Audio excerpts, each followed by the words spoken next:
ವಿಘ್ನರಾಜ ವಿಶುದ್ಧವಾಣಿ ವಿಶಿಷ್ಟ ವಿಷ್ಣು ವಿಶೇಷ ಶಂಕರ. ವಾಯು ಜಲ ಗಗನ ಅನಲ ಅಣು ಓಂಕಾರ ಬ್ರಹ್ಮಾಂಡ ಆದಿಮಧ್ಯ ಅಂತದ ವ್ಯಾಪ್ತಕ್ಕೆ ಸಚ್ಚಿತ್ ಆನಂದ ಆತ್ಮಜ್ಞಾನಕ್ಕೆ ರೂಪು ನೂರರ ಶುದ್ಧ ಚೈತನ್ಯಕ್ಕೆ ನಮೋ ನಮಃ. ಇವತ್ತು ಹೆಚ್ಚಿಗೆ ಯಾವುದೇ ವಿಷಯವನ್ನು ನಾನು ಪೀಠಿಕಾತ್ಮಕವಾಗಿ ಮಾತನಾಡದೆ, ನನಗೆ ನಿನ್ನೆ ವಾಪಸ್ ಹೋಗಬೇಕಾದ್ರೆ ಕೆಲವು ಮಂದಿ ಹೇಳಿದರು, ನೀವು ಆದಿತ್ಯ ಹೃದಯವನ್ನು ಪೂರ್ತಿ ಹೇಳ್ತೀರಿ, ನಾವು ಕೆಲವು ಪದಗಳಿಗಾದರೂ ನೀವು ಅರ್ಥ ಸಿಗುತ್ತೆ ಅಂತ ಅಂದ್ಕೊಂಡು ಬಂದ್ವಿ, ಆದರೆ ನೀವು ಪೂರ್ತ ಮಾಡಲಿಲ್ಲ, ನಿಮಗೇನೋ ಬೇಸರ ಆಯಿತು ಅಂತ ಅರ್ಧ ಗಂಟೆ ತಿಂದು ಹಾಕಿಬಿಟ್ರಿ ಅದನ್ನು. ಅದಕ್ಕೆ ಈ ಹೊತ್ತು ಉಪನ್ಯಾಸ ಶುರು ಮಾಡೋಕ್ಕೆ ಮುಂಚೆ ಕೆಲವು ಪದಗಳಿಗಾದರೂ ನೀವು ಆ ಅರ್ಥವನ್ನು ಹೇಳಬೇಕು ಅಂತ. ನಾನು ಪರಮ ಪ್ರಮಾಣವನ್ನು ಮಾಡಿ ಪ್ರತಿಯೊಂದು ಪದಕ್ಕೂ ಅರ್ಥ ಹೇಳ್ತೀನಿ ಅಂತ ಹೇಳಲ್ಲ.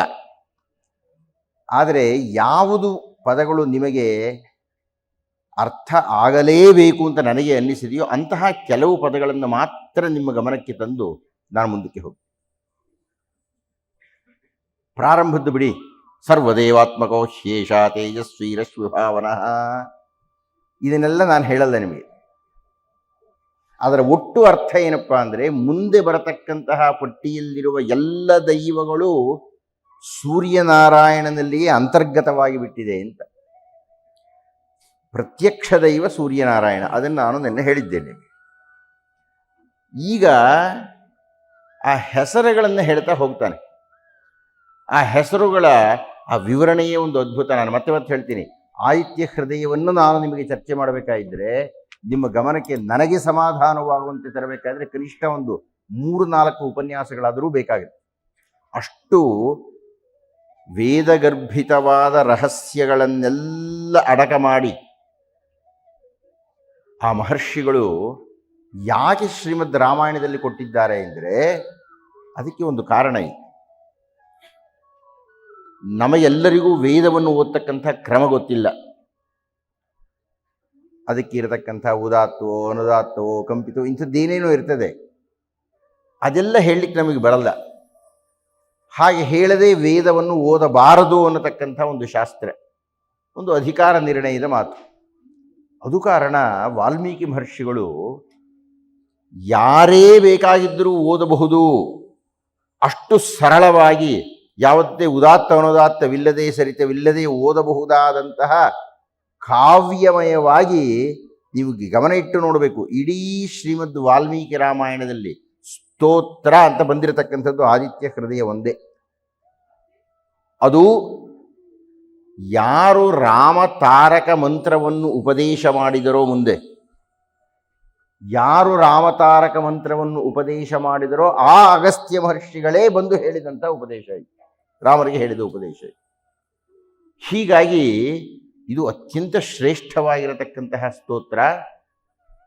ಹಾಗೂ ಯಾರಿಗೆ ಯಾವುದೇ ಸಮಸ್ಯೆ ಇದ್ದರೂ ಚಿಂತಾಶೋಕ ಪ್ರಶಮನಂ, ನಿಮಗಿರತಕ್ಕಂಥ ಚಿಂತೆ, ನಿಮಗಿರತಕ್ಕಂಥ ಶೋಕ ಇವುಗಳೆಲ್ಲ ಶಮನವಾಗಿ ಬಿಡುತ್ತೆ ನೀವು ಆದಿತ್ಯ ಹೃದಯದ ಪಾರಾಯಣವನ್ನು ಇಟ್ಟುಕೊಂಡಿದ್ದರೆ ಅಂತ. ನಾನು ನಿನ್ನೆ ಮಾತನಾಡ್ತಾ ಹೇಳಿದೆ, ಪೂಜೆಯಸ್ವಯ ಸ್ವಂತಂ ಭಾಸ್ಕರಂ ಭುವನೇಶ್ವರಂ. ಆ ಪೂಜೆಯ ಬಗ್ಗೆ ನಾನು ಎಷ್ಟು ಕಡಿಮೆಯಾದರೆ ಅಷ್ಟು ಬೇಗ ಹೇಳಿ ಮುಗಿಸ್ಬೇಕಾಗಿದೆ. ನಾನು 3 ತರಹದ ಪೂಜೆ ಉಂಟು. 1ನೆಯ ಪೂಜೆ, ಹಣ ಇದ್ದು ದ್ರವ್ಯ ಯಜ್ಞವನ್ನು ಮಾಡೋದಕ್ಕೆ ಸಾಧ್ಯ ಇರತಕ್ಕಂತಹವರು ಸೂರ್ಯನ ದೇವಸ್ಥಾನವನ್ನು ಕಟ್ಟಿಸಿಯೋ ಅಥವಾ ಸೂರ್ಯ ದೇವಸ್ಥಾನದಲ್ಲಿ ವ್ರತೇತ್ಯಾದಿಗಳನ್ನು ಮಾಡಿಯೋ ಅಥವಾ ಮನೆಯಲ್ಲಿಯೇ ಸೂರ್ಯನ ರಥವನ್ನು ಕಟ್ಟಿ ಭಾನುವಾರ ಸಪ್ತಮೀ ಕಲ್ಪದಲ್ಲಿ ಚತುರ್ಥಿಯಿಂದ ಆರಂಭ ಮಾಡಿ ವ್ರತವನ್ನು ಮಾಡತಕ್ಕಂಥದ್ದು ಒಂದು ವಿಧಾನ. 2ನೆಯದು, ಯುವಕರಾಗಿರತಕ್ಕಂಥವರು ಯೌವನದಲ್ಲಿಯೇ, ಯೌವನಕ್ಕೆ ಬರುವ ಮುನ್ನವೇ ಮಾಡತಕ್ಕಂತಹ ಸೂರ್ಯ ನಮಸ್ಕಾರ, ಯಾವುದೇ ವಿಧವಾಗಿರತಕ್ಕಂಥ ಖರ್ಚು ಇಲ್ಲದೆ. ಅದರ ಬಗ್ಗೆ ಎಷ್ಟೆಲ್ಲ ಪ್ರಶಂಸೆ ಮಾಡಿಬಿಟ್ಟಿದ್ದಾರೆ ಅಂದರೆ, ಸೂರ್ಯ ನಮಸ್ಕಾರವನ್ನು ನೀವು ಮಾಡಿದ್ದೀರಿ ಅಂದರೆ ದಶಾಶ್ವಮೇಧಾವಭೃತೈರ್ನತುಲ್ಯ ಏಕೋಪಿ ಹೇಲೇ ಸಕೃತಃ ಪ್ರಣಾಮೋ ದಶಾಶ್ವಮೇಧಾವಭೃತೈರ್ನ ತುಲ್ಯ ದಶಾಶ್ವಮೇಧಿ ಪುನರೇತಿ ಜನ್ಮ ಹೇಲಿ ಪ್ರಮಾಣೇ ನ ಪುನರ್ಭವಾಯ ಅಂತ ಒಂದು ಶ್ಲೋಕ. ಹೇಲಿ ಅಂದರೆ ನಮಸ್ಕಾರ ಮಾಡೋದು ಅಂತ. ಹೇಲಿ ಪ್ರಣಾಮ, ಸೂರ್ಯ ನಮಸ್ಕಾರವನ್ನು ಯಾರು ಪ್ರತಿನಿತ್ಯ ಅನುಷ್ಠಾನದಲ್ಲಿ ಇಟ್ಟುಕೊಂಡಿರುತ್ತಾರೆಯೋ ಅವರು ದಶಾಶ್ವಮೇಧಾವಭೃತೈರ್ನ ತುಲ್ಯ 10 ಬಾರಿ ಅಶ್ವಮೇಧ ಯಾಗವನ್ನು ಮಾಡಿ ಅವಭೃತ ಸ್ನಾನವನ್ನು ಮಾಡಿರುವವರು ಗಳಿಸಿರಬಹುದಾದ ಪುಣ್ಯಕ್ಕಿನ್ನ ಹೆಚ್ಚಾಗಿರುತ್ತೆ ಇದು ಅಂತ. ಅಕಸ್ಮಾತ್ ಈ ದಶಾಶ್ವಮೇಧ ಮಾಡಿರತಕ್ಕಂಥವರಿಗೆ ಪುನರ್ಜನ್ಮ ಇದ್ದಾತು, ಆದರೆ ಹೇಳಿ ಪ್ರಣಾಮೇ ನ ಪುನರ್ಭವಾಯ, ಪ್ರತಿನಿತ್ಯ ಸೂರ್ಯ ನಮಸ್ಕಾರವನ್ನು ಮಾಡುವವರಿಗೆ ಮತ್ತೆ ಪುನರ್ಜನ್ಮವೇ ಇಲ್ಲ ಅಂತ. ಇದಕ್ಕೆ ಪೌರಾಣಿಕ ದೃಷ್ಟಿ, ಆರೋಗ್ಯ ದೃಷ್ಟಿ, ತಾತ್ವಿಕ ದೃಷ್ಟಿ ಎಲ್ಲ ಉಂಟು. ಅದೆಲ್ಲ ಹೆಚ್ಚಿಗೆ ಬೇಡ. ಒಟ್ಟು ಯಾರು ಸೂರ್ಯ ನಮಸ್ಕಾರವನ್ನು ಮಾಡುತ್ತಾರೆಯೋ, ನಾನು ಪ್ರಾರ್ಥನೆ ಮಾಡ್ತೀನಿ ಈಗಲೂ ನಾವು ರೋಗಿಗಳಲ್ಲದೆ ಹೋದರೆ, ನಮ್ಮ ದೇಹ ಬಗ್ಗುತ್ತೆ ಅಂತಾದರೆ ಏನು ನೀವು 50 ವರ್ಷ ಆದರೂ ಆರಂಭ ಮಾಡಬಹುದು. ದಿವಸದಲ್ಲಿ 1 ಸೂರ್ಯ ನಮಸ್ಕಾರವನ್ನು ಆರಂಭ ಮಾಡಿ ಕನಿಷ್ಠ 18 ಸೂರ್ಯ ನಮಸ್ಕಾರಗಳಿಗೆ ನಿಲ್ಲಿಸಬೇಕು ನೀವು. ನಮ್ಮ ಪ್ರಾಣಿಗೂ 6 ತಿಂಗಳಲ್ಲಿ 2 ನಮಸ್ಕಾರ ಮಾಡೋಕ್ಕೂ ಆಗಲ್ಲ, ಭಾಳ ಕಷ್ಟ ಇದೆ ಇದು. ಸತತವಾಗಿ ಅಭ್ಯಾಸ ಮಾಡಬೇಕು ಅದನ್ನು. ಹಾಗೆ ಅಭ್ಯಾಸ ಮಾಡಿದರೆ ನಮ್ಮ ವಯಸ್ಸಿಗೆ ಬರುವ ಹೊತ್ತಿಗೆ ನೀವು ನೆಟ್ಟಿಗೇ ಕೂತ್ಕೊಂಡಿರ್ತೀರಿ. ಹೀಗೆಲ್ಲ ಹೊರಕೋಬೇಕಾಗಿಲ್ಲ ನೀವು. ಅಷ್ಟು ಆರೋಗ್ಯಪ್ರದವಾಗಿರತಕ್ಕಂಥದ್ದು ಸೂರ್ಯ ನಮಸ್ಕಾರ. ಇದು ಯುವಕರು ಮಾಡಬಹುದಾದದ್ದು. ಇನ್ನು ಯುವಕರಿರಲಿ, ವೃದ್ಧರಿರಲಿ, ಯಾರೇ ಇರಲಿ ಮಾಡಬಹುದಾದದ್ದು ಆದಿತ್ಯ ಹೃದಯ ಪಠಣ. ಆದಿತ್ಯ ನನಗೆ ಬಹಳ ಜನ ಕೇಳ್ತಾರೆ, ಬಹಳ ಜನ ಈ 23 ದಿವಸಗಳಲ್ಲಿ ಕೇಳ್ತಾರೆ, ನಮಗೆ ಆ ಸಮಸ್ಯೆ ಇದೆ ಅಂತಾರೆ, ಈ ಸಮಸ್ಯೆ ಇದೆ ಅಂತಾರೆ. ನಾನು ತಮ್ಮಲ್ಲಿ ನಿವೇದನೆ ಮಾಡಿಕೊಳ್ಳಬೇಕು, ಯಾರಿಗೆ ಎಂಥದ್ದೇ ಸಮಸ್ಯೆ ಇರಲಿರಿ, ಭವಿಷ್ಯ ಪುರಾಣದಲ್ಲಿ ಬಹಳ ಖಚಿತವಾಗಿ ಈ ಮಾತನ್ನು ಹೇಳ್ತಾರೆ. ಭಾನುವಾರ, ಸಪ್ತಮಿ, ಇದು 2 ಸಮ್ಮಿಲಿತವಾದ ದಿವಸ ನೀವು ಸೂರ್ಯ ವ್ರತವನ್ನು ಚತುರ್ಥಿಯಿಂದ ಆರಂಭ ಮಾಡಿ ಸಪ್ತಮಿ ಕಲ್ಪಕ್ಕೆ ಮುಕ್ತಾಯ ಮಾಡಿ 1 ವರ್ಷ ಕಾಲ ಮಾಡಬೇಕು. ಕಷ್ಟ, ಅದು ಕಷ್ಟಪಡಬೇಕಪ್ಪ. ನೀವು ಕಷ್ಟಪಡದೆ ಸುಖ ಹೇಗೆ ಸಿಗುತ್ತೆ? ನಿಮಗೇನೋ ಸಮಸ್ಯೆ ಇದೆ ಅಂತ ಇದ್ದೀರಿ, ಆ ಸಮಸ್ಯೆ ಪರಿಹಾರ ಆಗಲು ಸ್ವಲ್ಪ ಕಷ್ಟಪಡಬೇಕು ನೀವು. 1 ವರ್ಷ ಪರ್ಯಂತ ಜ್ಞಾಪಕ ಇಟ್ಕೊಳ್ಳಿ. ಭಾನುವಾರ ಇರಬೇಕು, ಅಂದೇ ಸಪ್ತಮಿ ಬರಬೇಕು. ಆ ಸಪ್ತಮಿಯಲ್ಲಿ ಮುಕ್ತಾಯವಾಗುವಂತೆ ಚತುರ್ಥಿಯಲ್ಲಿ ಆರಂಭ ಮಾಡಬೇಕು. ಹೇಗೆ ಆರಂಭ ಮಾಡಬೇಕು ಅದೆಲ್ಲ ನಾನು ನಿನ್ನೆ ಹೇಳಿದ್ದೇನೆ ನಿಮಗೆ. ಹೀಗೆ ನೀವು 1 ವರ್ಷ ಕಾಲ ಮಾಡಿದ್ರೆ, ಪ್ರತಿ ದಿವಸ ಅಲ್ಲ, ಆ ಸಪ್ತಮಿ ದಿವಸ ಪ್ರತಿ ತಿಂಗಳು ಮಾಡಬೇಕು. ಭಾನುವಾರ ಸಪ್ತಮಿ ಆದಮೇಲೆ ಮುಂದಿನ ಸಪ್ತಮಿ, ಅದರ ಮುಂದಿನ ಸಪ್ತಮಿ, ಹೀಗೆ ಹಾಗೆ ನೀವು ಮಾಡಿಬಿಟ್ರೆ ನಿಮಗೆ ಯಾವುದೇ ಸಮಸ್ಯೆ ಇರಲಿ ಪರಿಹಾರ ಆಗುತ್ತೆ. ಅದು ಆದಿತ್ಯ ಹೃದಯದ ಶಕ್ತಿ. ಆದಿತ್ಯ ಹೃದಯವನ್ನು ನೀವು ದಿವಸಕ್ಕೆ 3 ಬಾರಿ ಅಧ್ಯಯನ ಮಾಡಿಬಿಟ್ರೆ ಅದು ಪೂಜೆ. ಪೂಜೆಯಸ್ವ ಸ್ವಂತಂ ಭಾಸ್ಕರಂ ಭುವನೇಶ್ವರ. ಯುದ್ಧ ಭೂಮಿಯಲ್ಲಿ ಪೂಜೆ ಏನ್ರಿ ಮಾಡೋದು? ಶ್ರೀರಾಮನಲ್ಲಿ ಪೂಜೆ ಮಾಡಲಿಕ್ಕಾಗತ್ತೆ? ಹಾಗಲ್ಲ. ತ್ರಿರಾಚಮನವನ್ನು ಮಾಡಿ, ನಾನು ನಿಮಗೆ ಮತ್ತೆ ಹೇಳ್ತಾ ಇದ್ದೀನಿ, ಶ್ರೀಮದ್ ರಾಮಾಯಣ ಹೇಳ್ತಾ ಇರತಕ್ಕಂಥ ಬೃಹತ್ ಸಂದೇಶ ಯಾವುದು? ಜ್ವರ ಹೇಳಿ. ಆ ತಪಸ್ಸನ್ನು ಶ್ರೀರಾಮರು ಮಾಡದೇ ಯುದ್ಧವನ್ನು ಮಾಡಿದ್ದರಿಂದ ರಾವಣನನ್ನು ಸೋಲಿಸ್ಲಿಕ್ಕೆ ಆಗ್ತಾ ಇಲ್ಲ. ಈಗ ಅಗಸ್ತ್ಯರು ತಪಸ್ಸು ಮಾಡು ಅಂತ ಹೇಳ್ತಾ ಇದ್ದಾರೆ. ಆದಿತ್ಯ ಹೃದಯವನ್ನು ಕೇಳಿದಂತಹ ಶ್ರೀರಾಮರು ಕಾಲು ತೊಳ್ಕೊಂಡು ಆಚಮನವನ್ನು ಮಾಡ್ತಾರೆ.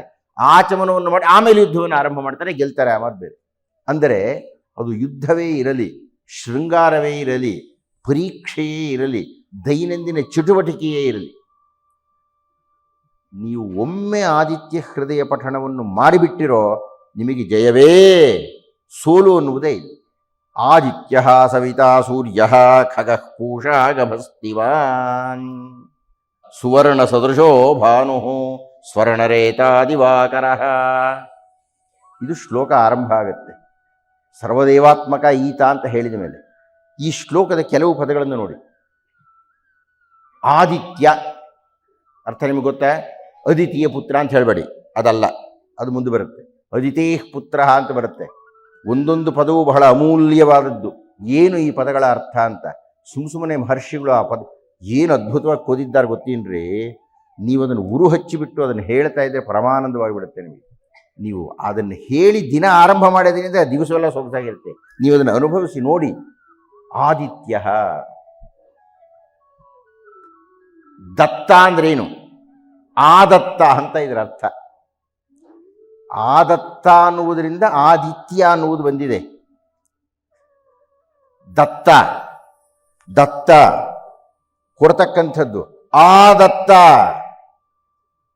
ದಯವಿಟ್ಟು ಗಮನಿಸಿ, ನಾವು ಎಲ್ಲ ಯಾವುದು ಇಲ್ಲದೇ ಇದ್ದರೆ ಒಂದು ದಿವಸವೂ ಬದುಕಲಿಕ್ಕೆ ಸಾಧ್ಯವಿಲ್ಲವೋ ಅದು ಯಾವುದು? ನೀರು. ಆ ನೀರನ್ನು ಕೊಡತಕ್ಕಂಥವನು ಸೂರ್ಯ. ಸೂರ್ಯನಿಲ್ಲದೆ ಹೋದರೆ ನಮಗೊಂದು ತೊಟ್ಟು ನೀರು ಇಲ್ಲ ಕುಡಿಯಲಿಕ್ಕೆ. ನಾವು ಕುಡಿಯತಕ್ಕಂತಹದ್ದು ಬಾವಿಯಲ್ಲಿ, ಕೆರೆಯಲ್ಲಿ, ನದಿಯಲ್ಲಿ, ಮಳೆಯಲ್ಲಿ ಬರತಕ್ಕಂತಹ ನೀರು. ಹೌದಾ? ಆ ನೀರು ಎಲ್ಲಿಂದ ಬಂತ್ರಿ? ಮೋಡಗಳಿಂದ ಬಂತು. ಮೋಡಗಳಿಗೆ ಎಲ್ಲಿಂದ ಬಂತು? ಸೂರ್ಯ ಸಮುದ್ರದ ನೀರನ್ನು ಹೀರಿ ಅದರ ಲವಣಾಂಶವನ್ನು ಉಳಿಸಿ ಆ ನೀರನ್ನು ಮೋಡಗಳನ್ನಾಗಿ ಮಾಡಿ ನಮ್ಮನೆ ಕಳಿಸಿ ಇಲ್ಲಿ ನೀರನ್ನು ಸುರಿಸ್ತಾನೆ. ಆ ನೀರು ನಾವು ಕುಡಿತೀವಿ. ಸೂರ್ಯ ಆದತ್ತ. ಆ ರೀತಿಯಾಗಿ ಸಮುದ್ರದ ನೀರನ್ನು ಗ್ರಹಿಸದೇ ಹೋದರೆ ಆದತ್ತ, ನಾವೆಲ್ಲ ಬದುಕ್ತೀವಿ? ಅರ್ಥ ಆಯ್ತೇನ್ರಿ? ಆದತ್ತ ಅಂದ್ರೆ ಸಮುದ್ರದ ನೀರನ್ನು ಗ್ರಹಿಸತಕ್ಕ ಶಕ್ತಿಯುಳ್ಳವ ಆದಿತ್ಯ. ಗೊತ್ತಾಯ್ತಾ? ಆದಿತ್ಯ ಅಂದ್ರೆ ಏನು? ಗ್ರಹಣ ಶಕ್ತಿ. ಸಮುದ್ರದ ನೀರನ್ನು ಗ್ರಹಿಸಿ ನಮಗೆ ಜೀವದಾನ ಮಾಡ್ತಕ್ಕಾತ ಆದಿತ್ಯ. ಅರ್ಥ ಆಯ್ತಾ? ಆದಿತ್ಯ ಸವಿತಾ. ಬಹಳಷ್ಟು ಜನ ನನಗೆ ಗೊತ್ತಿಲ್ಲ ಅದು ಯಾಕೆ ಹೀಗೆ ಹೆಸರನ್ನು ಹೆಂಗಸರಿಗಿಡ್ತಾರೆ. ಸವಿತಾ ಅಂತ ಕರೆದು ಬಿಡ್ತಾರೆ ಹೆಂಗಸರು. ಸವಿತಾ ಅಂತ ಹೆಣ್ಣಿಗೆ ಹೆಸರಿಡಬಾರದು, ಅದು ಗಂಡು ಹೆಸರದು, ಸೂರ್ಯನ ಹೆಸರದು. ಆದಿತ್ಯ ಸವಿತಾ. ಸವಿತಾ ಅಂದ್ರೆ ಅರ್ಥ ಏನು? ಸವಿತಾ ಅನ್ನೋದಕ್ಕೆ ಒಂದು ಅಕ್ಷರವನ್ನು ಹಿಂದೆ ಸೇರಿಸಿದ್ರೆ ನಮಗೆ ಅರ್ಥ ಆಗುತ್ತೆ. ಪ್ರಸವಿತು ಅಂತ. ಪ್ರತಿನಿತ್ಯ ನಿಶೆಯ ಗರ್ಭದಿಂದ ನಾವೆಲ್ಲ ಹುಟ್ಟಿದ ಹಾಗೇನೆ ಕತ್ತಲಿಂದ ಬೆಳಕಿಗೆ ಬಂದವರು ನಾವು, ತಾಯಿ ಗರ್ಭದಿಂದ. ಅದು ಹೇಗಯ್ಯ ಬಂತು ಅಂದರೆ ಇದರಿಂದ ಬಂತು. ಪ್ರತಿನಿತ್ಯ ನಮ್ಮ ಭೂಮಿಯನ್ನ ಕತ್ತಲ ಗರ್ಭದಿಂದ ಬೆಳಕಿಗೆ ಪ್ರಸವ ಮಾಡ್ತಾನೆ ಸೂರ್ಯ. ಪ್ರಸವಿತು. ಸೂರ್ಯ ಪ್ರಸವಿಸುವುದರಿಂದಾಗಿ ನಮಗೆ ಬೆಳಕು. ಕತ್ತಲನೇ ಇರ್ತೀವ್ರಿ.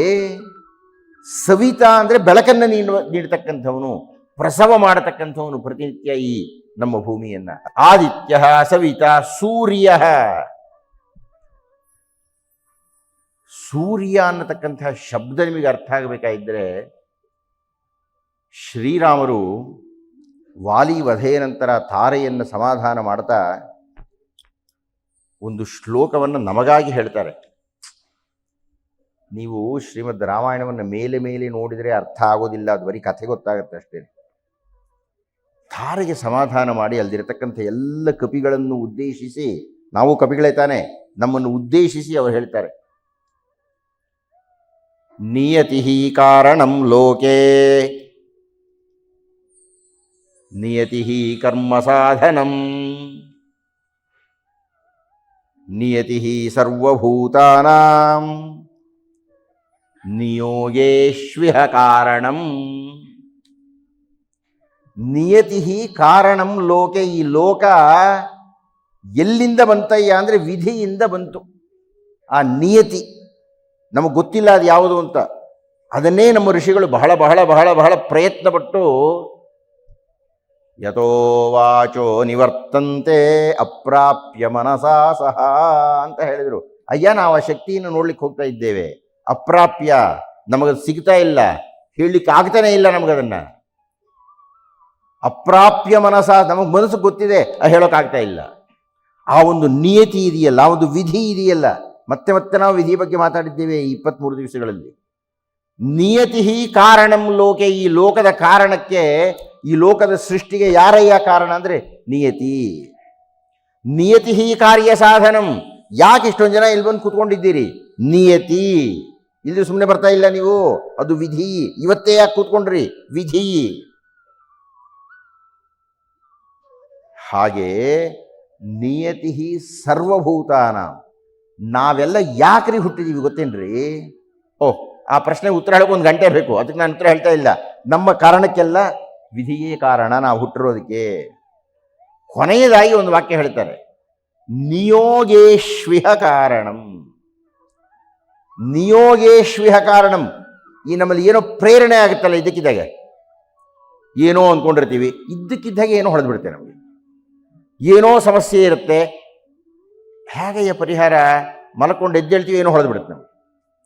ಎಷ್ಟೋ ಮಂದಿ ಕವಿಗಳಿಗೆ ಯಾವ ರೀತಿ ಯಾವ ಪದವನ್ನು ಹಾಕಿ ಬರೆಯಲಿಕ್ಕೆ ಆಗುವುದಿಲ್ಲ ಅಂತ ಹೇಳಿ ತಲೆಕೆಟ್ಟು ಮಲಗಿದಾಗ ಬೆಳಿಗ್ಗೆ ಏಳ್ತಾ ಇದ್ದಾಗೆ ಗೊತ್ತಾಗುತ್ತದೆ. ಹೇಗೆ ಗೊತ್ತಾಯಿತು? ನಿಯತಿ. ನಮಗೆ ಪ್ರೇರಣೆಯನ್ನು ಮಾಡತಕ್ಕ ಶಕ್ತಿಯನ್ನು ಸೂರ್ಯ ಅಂತ ಕರೀತೀವಿ. ಸೂರ್ಯ ಅಂದರೆ ನಮಗೆ ಪ್ರೇರಣೆಯನ್ನು ನೀಡುವಾತ. ಖಗ, ಖ ಅಂದರೆ ಆಕಾಶ, ಗ ಅಂದರೆ ಗಮಿಸುವುದು. ಆಕಾಶದಲ್ಲಿ ಗಮಿಸತಕ್ಕವ ಸೂರ್ಯನಿಂದ ಇನ್ಯಾರು? ಪೂಷಾ, ನಿಮ್ಮನ್ನು ಪೋಷಣೆ ಮಾಡತಕ್ಕಾತ. ಸೂರ್ಯ ಏನಾದರೂ ನಮ್ಮನ್ನು ಪೋಷಣೆ ಮಾಡದೇ ಹೋದರೆ ನಾವ್ಯಾರು ಬದುಕೋಕೆ ಆಗಲ್ಲ. ನಾನು ಹೇಳಿದ್ದೆ, ಇನ್ನೊಮ್ಮೆ ಹೇಳ್ತೀನಿ. ಯಾಕೆ ಪೂಷಾ ಅದು ಪ್ರಧಾನ ಅಂದರೆ, ನೀವು ಸಸ್ಯಾಹಾರಿಗಳಾಗಿಯಾದರೂ ಇರಿ, ಮಾಂಸಾಹಾರಿಗಳಾಗಿಯಾದರೂ ಇರಿ, ನಾವು ಬದುಕಿದ್ದೇವೆ ಅಂದರೆ ಸೂರ್ಯನೇ ಕಾರಣ. ನಾವು ಬದುಕಲಿಕ್ಕೆ ನಾವು ತಿನ್ನತಕ್ಕಂಥ ಅಕ್ಕಿ, ರಾಗಿ, ನವಣೆ, ಗೋಧಿ ಇದೆಲ್ಲ ಸೂರ್ಯನ ಕಿರಣಗಳಿಂದ. ಅದೆಲ್ಲ ಎಲ್ರಿಗೂ ಗೊತ್ತಿದೆ ತಾನೇ. ಇದು ಹರಿತ್ತು ಅನ್ನತಕ್ಕಂಥದ್ದು ಇರೋದ್ರಿಂದಲೇ ಆಮೇಲೆ ಕಾಯಿ ಹಣ್ಣುಗಳಾಗ್ತಕ್ಕಂಥದ್ದು ನಾವು ತಿಂತೀವಿ. ನಾವು ಸಸ್ಯಾಹಾರಿಗಳಿದ್ದೇವೆ. ಮಾಂಸಾಹಾರಿಗಳು ಕುರಿ, ಕೋಳಿ, ಮೇಕೆ ತಿಂತಾರೆ, ಅವೆಲ್ಲ ಸಸ್ಯನೇ ತಿನ್ನುತ್ತೆ. ಸಸ್ಯದಿಂದ ಪರೋಕ್ಷವಾಗಿ ಅವರು ಬದುಕಿದ್ದಾರೆ. ಹೀಗಾಗಿ ಸೂರ್ಯನೇ ಕಾರಣ. ಪೂಷಾ ಅಂದರೆ ಪೋಷಣೆ ಮಾಡತಕ್ಕಂಥವನು ನಮ್ಮನ್ನೆಲ್ಲ. ಆದಿತ್ಯ ಸವಿತಾ ಸೂರ್ಯ ಖಗ ಪೂಷ ಗಭಸ್ತಿಮಾನ್. ಬಹಳ ಸುಂದರವಾದ ಪದ ಇದೆಲ್ಲನು. ಗ ಅಂದರೆ ಗಮನ, ಭಾ ಅಂದರೆ ಪ್ರಕಾಶ, ಭಾ ಅಂದರೆ ಭಾಸ್ಕರ ಅಂತ. ಗಭಸ್ತಿಮಾನ್, ಗ ಗಮಿಸುವವನು ಮತ್ತು ನಮಗೆ ಪ್ರಕಾಶವನ್ನು ನೀಡುವವನು. ಸುವರ್ಣ ಸದೃಶೋ ಭಾನು, ಭಾ ಮತ್ತೆ ಭಾನು ಅಂದರೆ ಪ್ರಕಾಶ ಇರತಕ್ಕಂಥವನು ಅಂತ. ಸುವರ್ಣ ಸದೃಶೋ, ಚಿನ್ನಕ್ಕೆ ಸಮಾನವಾದ ಬಣ್ಣವನ್ನು ಹೊಂದಿರುವವನು. ನಾವು ಸೂರ್ಯೋದಯವಾದ ಮೇಲೆ ಕಣ್ಣು ತೆರೆದರೆ ನಮಗದು ಗೊತ್ತಾಗಲ್ಲ. ನಿಮಗೆ ಸುವರ್ಣ ಸದೃಶೋ ನೋಡಬೇಕಾಗಿದ್ದರೆ ಕನ್ಯಾಕುಮಾರಿಗೆ ಹೋಗಬೇಕು. ಕನ್ಯಾಕುಮಾರಿಗೆ ಹೋಗಿ ಬೆಳಗಿನ ಜಾವದಲ್ಲಿ ಕನ್ಯಾಕುಮಾರಿಯ ತಟದಲ್ಲಿ ಕೂತ್ಕೋಬೇಕು. ಅಲ್ಲಿ ಸೂರ್ಯೋದಯ ಆಗ್ತಾ ಇರುತ್ತೆ. ಆ ಸೂರ್ಯೋದಯದ ಪ್ರಥಮ ಕಿರಣಗಳು ಬರ್ತಾ ಇದ್ದ ಹಾಗೆ ನೀವು ನೋಡ್ಬೇಕ್ರಿ. ವಾಲ್ಮೀಕಿ ಮಹರ್ಷಿಗಳು ಎಲ್ಲಿ ನೋಡಿದ್ರೆ ಇದೆಲ್ಲ ಅನಿಸ್ಬಿಡುತ್ತೆ. ಆ ಇಡೀ ಸಮುದ್ರ ಚಿನ್ನದ ತಟ್ಟೆ ಆಗಿಬಿಡುತ್ತೆ ತಕ್ಷಣ. ಸುವರ್ಣ ಸದೃಶೋ ಭಾನು, ಪ್ರಕಾಶಮಾನ ಕಣೆಯ ನೀನು ಸೂರ್ಯ. ಸುವರ್ಣ ಸದೃಶೋ ಭಾನು ಸ್ವರ್ಣರೇತ ದಿವಾಕರ. ನಿನ್ನ ಶಕ್ತಿ ಅಂದರೆ ಸ್ವರ್ಣರೇತ, ದಿವಾಕರ ಅಂದರೆ ದಿವಸವನ್ನು ಕೈಯಲ್ಲಿ ಹಿಡಿದುಕೊಂಡಿರುವಾತ ನೀನು. ಹರಿದಶ್ವ ಸಹಸ್ರಾರ್ಚಿ ಸಪ್ತ ಸಪ್ತರ್ಮರೀಚಿಮಾನ್.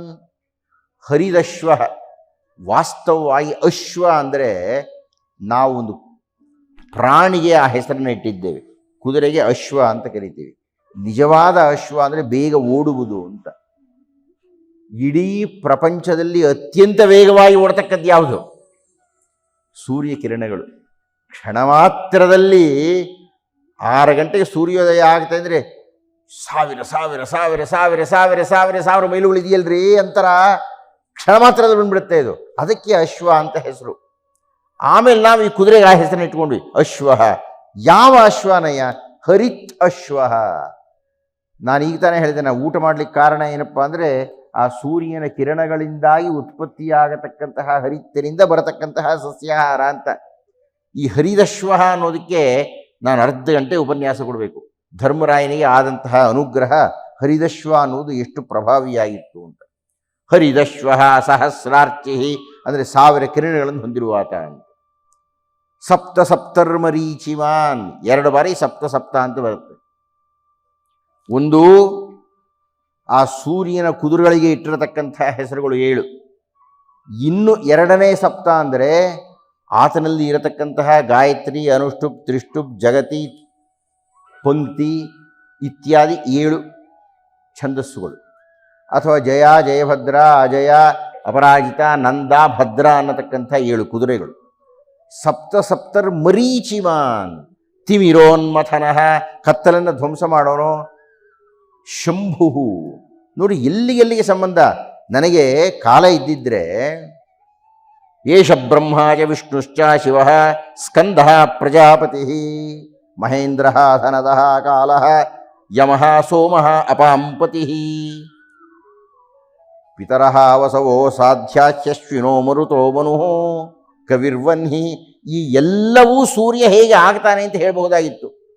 ಹೇಗೆ ಅವನು ಬ್ರಹ್ಮ, ಹೇಗೆ ಅವನು ವಿಷ್ಣು, ಹೇಗೆ ಅವನು ಶಿವ, ಹೇಗೆ ಅವನು ಮಹೇಂದ್ರ, ಹೇಗೆ ಅವನು ವಾಯು, ಹೇಗೆ ಅವನು ಯಮ, ಹೇಗೆ ಅವನು ಸೋಮ, ಇವುಗಳನ್ನೆಲ್ಲ ವಿವರಣೆ ಕೊಡಬಹುದು ಒಂದೊಂದು ಪದಕ್ಕೂ. ಇಲ್ಲಿ ಅದೇ ಶಂಭು ಅಂತ ಹೇಳ್ತಾ ಇದ್ದಾನೆ. ಶಂಭು ಅಂದರೆ ಶಮೆಯನ್ನು ನಿಮಗೆ ನೀಡುವಾತ ಅಂತ, ಭವತಿ ಎನ್ನುವ ಅರ್ಥದಲ್ಲಿ. ಶಂಭು ನಿಮಗೆ ಶಮೆ ಅಂದರೆ ನಿಮ್ಮ ಮನಸ್ಸಿಗೆ ಸಮಾಧಾನವನ್ನು ಕೊಡುವಾತ. ತಿಮಿರೋನ್ಮಥನಃ ಶಂಭು ತ್ವಷ್ಟ ಮಾರ್ತಾಂಡ ಅಂಶುಮಾನ್. ತ್ವಷ್ಟ ಅಂದರೆ ಮೃತ್ಯು ಸ್ವರೂಪನಾಗಿರುವವನು.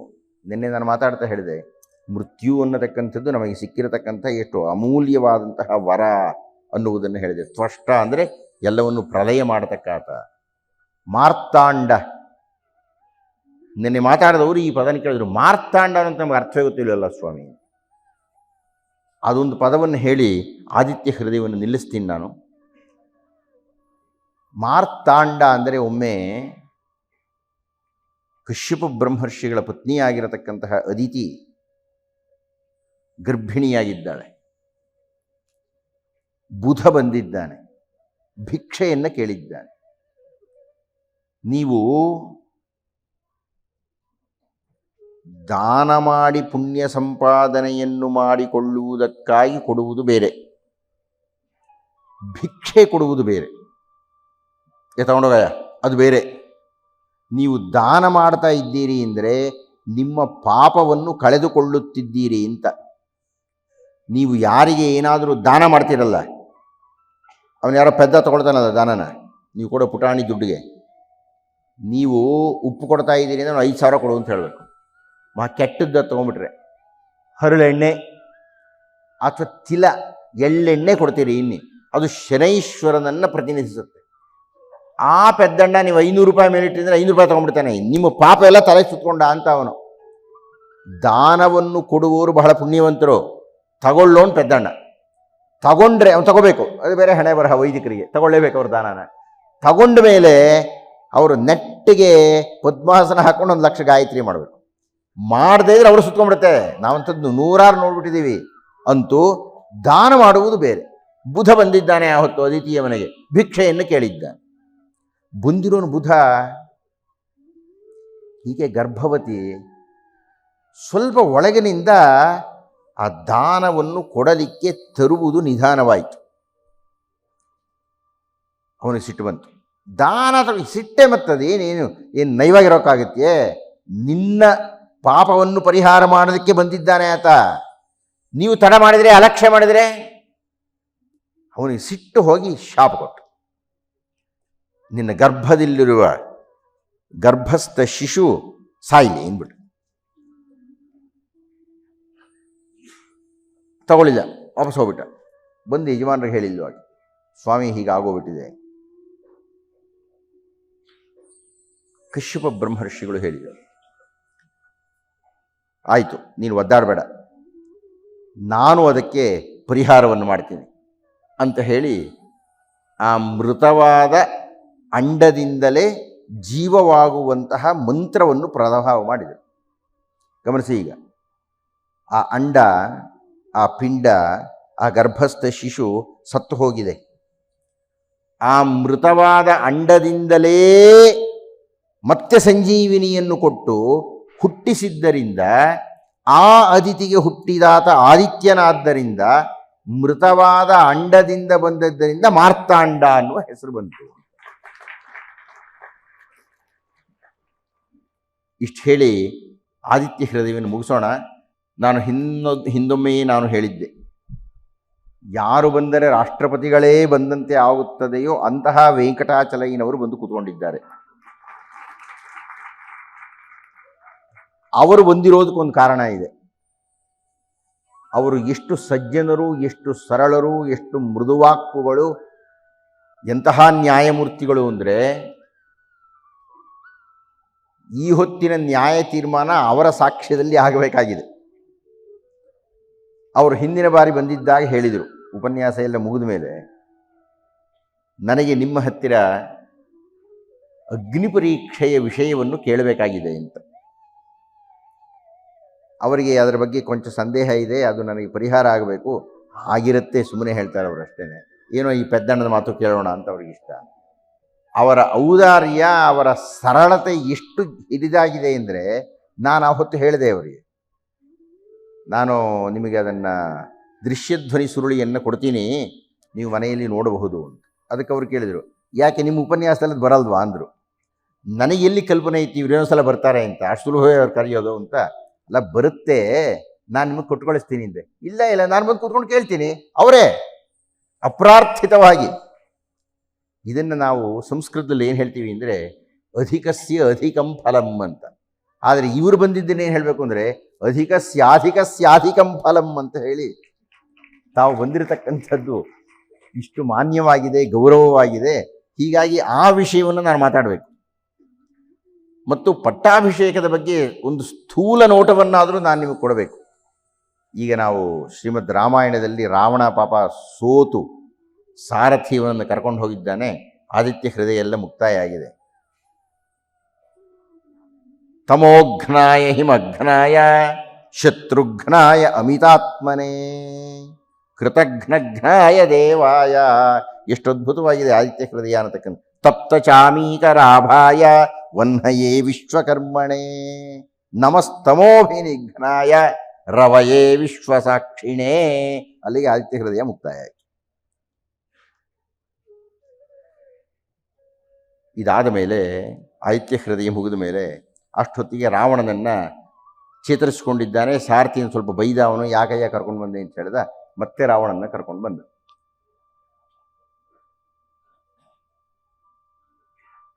ಮತ್ತೆ ಯುದ್ಧ ಆರಂಭವಾಯಿತು. ಒಂದಷ್ಟೊತ್ತು ಯುದ್ಧ ನಡೀತು, ಒಂದು ಸರ್ಗ. ಅದೇ ಅಸ್ತ್ರ ಪ್ರಯೋಗಗಳು ಒಂದಾದ್ಮೇಲೊಂದು. ಮಾತಲಿ ಶ್ರೀರಾಮರಿಗೆ ಒಂದು ಮಾತನ್ನು ಹೇಳ್ತಾನೆ, ಅಯ್ಯ ಯಾಕೆ ಅಸ್ತ್ರಕ್ಕೊಂದು ಪ್ರತ್ಯಸ್ತ್ರವನ್ನು ಹುಡುತಾ ಕೂತ್ಕೊಂಡಿದೀಯ ಇಲ್ಲಿ? ಅಸ್ತ್ರದಿಂದ ಜಯವಾಗತಕ್ಕದ್ದಲ್ಲ ಇದು. ತಾವು ದಯವಿಟ್ಟು ಇದನ್ನು ಕೊನೆಯ ಸಲ ಹೇಳ್ತಾ ಇದ್ದೇನೆ, ದಾಖಲು ಮಾಡಿಕೊಳ್ಳಿ.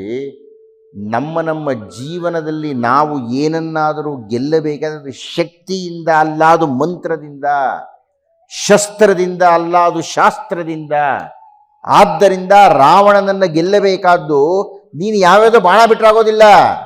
ಈಗ ತಾನೇ ಆದಿತ್ಯ ಹೃದಯ ಪ್ರವೇಶ ಆಗೋಯ್ತು, ಮಂತ್ರಸಿದ್ಧಿಯಾಗೋಯ್ತು. ಈಗ ಬ್ರಹ್ಮಾಸ್ತ್ರವನ್ನು ಬಿಡು. ಬ್ರಹ್ಮಾಸ್ತ್ರವನ್ನು ಬಿಡು ಅನ್ನುವುದರೊಳಗೆ ಒಂದು ಗುಟ್ಟಿದೆ, ನೀವು ದಯಮಾಡಿ ಗಮನಿಸಿ. ಬ್ರಹ್ಮಾಸ್ತ್ರ ಅಂದ್ರೆ ಇಷ್ಟಕ್ಕೂ ಏನ್ರಿ, ಅದು ಒಂದು ಬಾಣನೇ. ಬ್ರಹ್ಮ ಅಸ್ತ್ರದ ಒಳಗೆ ಏನಿದೆ, ಏನು ತುಂಬಿದೆ ಅದರೊಳಗೆ? ಮಂತ್ರ ತುಂಬಿದೆ. ಯಾವ ಮಂತ್ರ ತುಂಬಿದೆ? ಬ್ರಹ್ಮ ಮಂತ್ರ ತುಂಬಿದೆ. ಯಾವುದಯ್ಯ ಬ್ರಹ್ಮ ಮಂತ್ರ? ಯಾವುದದು? ನೀವು ಹೇಳಿದ್ದು ತಪ್ಪು. ಅದು ಗಾಯತ್ರಿ ಮಂತ್ರ ಅಲ್ಲ, ಅದು ಸವಿತೃ ಮಂತ್ರ ಅಂತ ಕರಿಬೇಕು. ತಪ್ಪ ಗಾಯತ್ರಿ ಮಂತ್ರ ಅಂತ ಕರಿತಿರ್ಬೇಕು. ಅದು ಸವಿತೃ ಮಂತ್ರ ಅಂತ. ಋಗ್ವೇದದ ಪ್ರತಿಯೊಂದು ಮಂತ್ರಕ್ಕೂ ಋಷಿ, ದೇವತಾ, ಛಂದಸ್ಸು ಅಂತ ಇರುತ್ತೆ. ಆ ಋಗ್ವೇದದಲ್ಲಿ ಋಷಿ ಯಾರಪ್ಪ?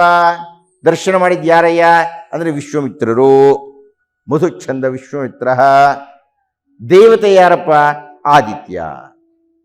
ನೀವು ಎಷ್ಟು ಅದ್ಭುತವಾಗಿ ಅದಕ್ಕೆ ಇದನ್ನು ಧ್ವನಿ ಅಂತ ಕರೀತಕ್ಕಂಥದ್ದು. ಕಾವ್ಯವನ್ನು ಮೇಲೆ ಓದೋದಲ್ಲ. ಈ ಮಂತ್ರಶಕ್ತಿ ಎನ್ನತಕ್ಕಂಥದ್ದು, ಆದಿತ್ಯ ಶಕ್ತಿ ಎನ್ನತಕ್ಕಂಥದ್ದು, ಸವಿತೃ ಶಕ್ತಿ ಎನ್ನತಕ್ಕಂಥದ್ದು ಬ್ರಹ್ಮಾಸ್ತ್ರದ ಒಳಗೆ ಇರತಕ್ಕದ್ದು. ಬ್ರಹ್ಮಾಸ್ತ್ರದ ಒಳಗಿರೋದೇನು? ಸವಿತೃ ಮಂತ್ರ. ದಶಕಂಠನಾಗಿ ಎಲ್ಲರನ್ನೂ ಮೆಟ್ಟಿ ನಿಂತಿದ್ದಂತಹ ರಾವಣನನ್ನ ಕೆಳಕ್ಕೆ ಬೀಳಿಸಬೇಕು ಅಂದರೆ ಯಾವ ಮಂತ್ರ ಬೇಕು? ಸವಿತೃ ಮಂತ್ರ ಬೇಕು. ನಿಮ್ಗೆ ಆ ಸವಿತೃ ಮಂತ್ರ ಇದೆಯಲ್ರಿ, ನೀವದನ್ನು ಬ್ರಹ್ಮಾಸ್ತ್ರವನ್ನಾಗಿ ಮಾಡ್ಕೊಳ್ಳೋದಿಲ್ಲ.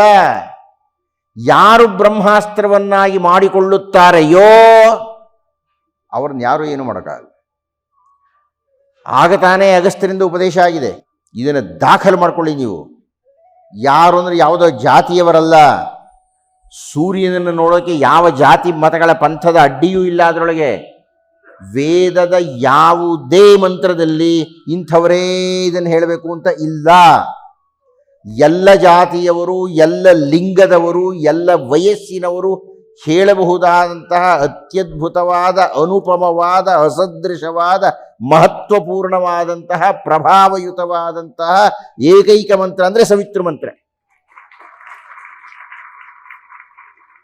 ಆ ಸವಿತೃ ಮಂತ್ರವನ್ನ ಅಗಸ್ತ್ಯರು ಉಪದೇಶ ಮಾಡಿದ್ದಾರೆ. ಅದರ ಹೊರ ಕವಚ ಬ್ರಹ್ಮಾಸ್ತ್ರ. ಈಗ ಬ್ರಹ್ಮಾಸ್ತ್ರವನ್ನು ಪ್ರಯೋಗ ಮಾಡು. ಮುಖ್ಯವಾದ್ದು ಅಸ್ತ್ರವಲ್ಲ, ಒಳಗಿರತಕ್ಕಂಥ ಮಂತ್ರ ಪ್ರಭಾವ. ನೀವು ಮಂತ್ರ ಶಕ್ತಿಯನ್ನು ಗಳಿಸಬೇಕು, ಬರೀ ಬಾಹ್ಯ ಶಕ್ತಿಯನ್ನು ಗಳಿಸಿ ಪ್ರಯೋಜನ ಇಲ್ಲ. ಅಂತೂ ಮಾತಲಿ ಇದು ಮಹಾಪ್ರಧಾನವಾದದ್ದು. ಯಾರು ಹೇಳ್ತಾ ಇದ್ದಾರ ಮಾತನ್ನ ಅಂತ? ದೇವೇಂದ್ರನ ಸಾರಥಿ, ಅವನಿಗೆ ಗೊತ್ತಿದೆ ಈ ಸವಿತೃಮಂತ್ರ ಪ್ರಯೋಗವಾಗಿ ಸವಿತೃಮಂತ್ರ ಗರ್ಭಪೂರಿತವಾಗಿರತಕ್ಕಂತಹ ಬ್ರಹ್ಮಾಸ್ತ್ರವನ್ನು ಪ್ರಯೋಗ ಮಾಡಿದ್ದಾರೆ ಶ್ರೀರಾಮರು. ನೆನಪಿಟ್ಟುಕೊಳ್ಳಿ ಅಂತ ಒಂದು ಮಾತು ಹೇಳಿದ್ದೆ ನಿಮಗೆ. ತಾಮಸಾಸ್ತ್ರ ಪ್ರಯೋಗ ರಾವಣನ ಬಿಲ್ಲಿಂದ ರಾಮಹಣೆಗಂಟಿಸಿದ ಬಾಣಗಳ ಬಾಸಿಂಗ,